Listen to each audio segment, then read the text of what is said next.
Okay, again, just a list of your identities and all the variations of that. I would try to write those down first, make it a lot easier. Okay, I'm just going to walk you through a few problems. Here we go. In red's the answer. I'm just going to show you how to do it. And I made a little note. Just remember, things like this are oftentimes just the reciprocal. Tan of t plus 1.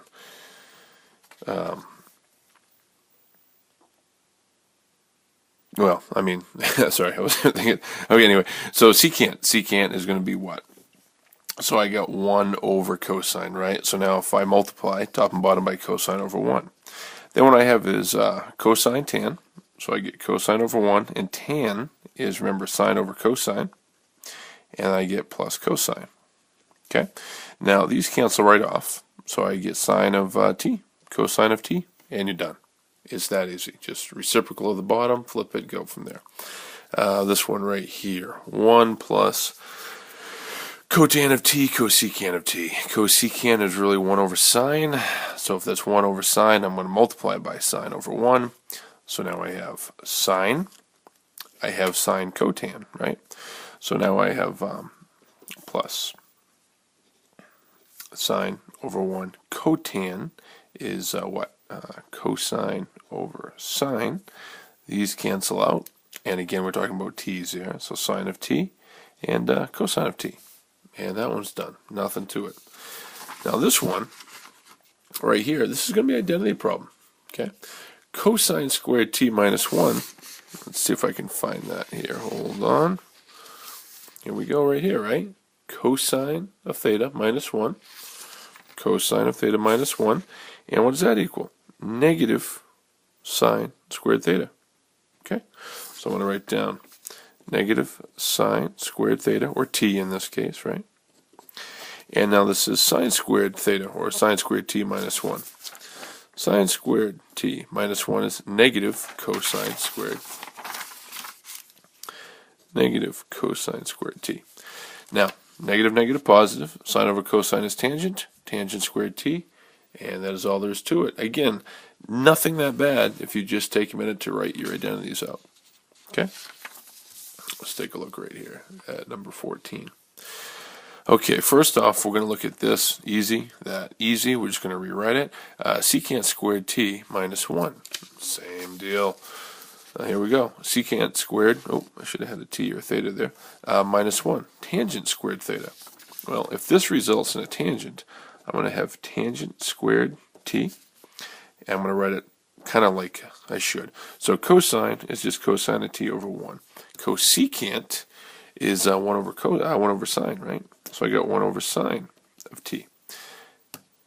Tangent is going to be what? Sine of t, or sine squared of t, over cosine.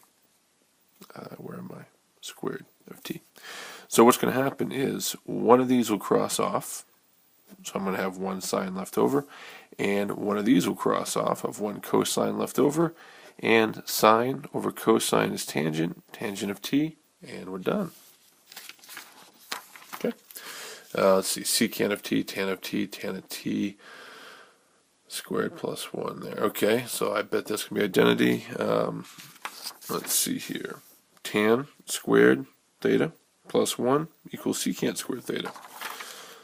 So if I have secant squared t, that takes care of that.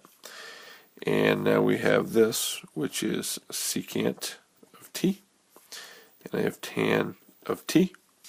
So I'm just going to write this twice so it's very clear. Secant, that crosses off. Now we have tan of t over secant of t. Well, tan is the same as sine over cosine, and secant is 1 over cosine. Well, if I do cosine over 1, sine, we're talking about t, done. Okay? This one right here, sine of t, cosine of t, blah, blah, blah, squared, 1 minus sine squared of t. I bet that's going to be identity. Let's see. Oh, look right there. 1 minus sine squared of t, cosine squared t, or theta. So that's going to be a cosine squared t. So if that's gone, we're just going to think very carefully again. Okay, this is the same thing as sine squared t over 1, right? I'll just do cotan, I guess, first. Cotan is what? 1 over, well, that's going to be, say, cosine over sine. So we're going to do cosine squared t over sine squared t. And then we have this in the bottom as a cosine squared t. 1 over that. Boom, boom. 1 it is.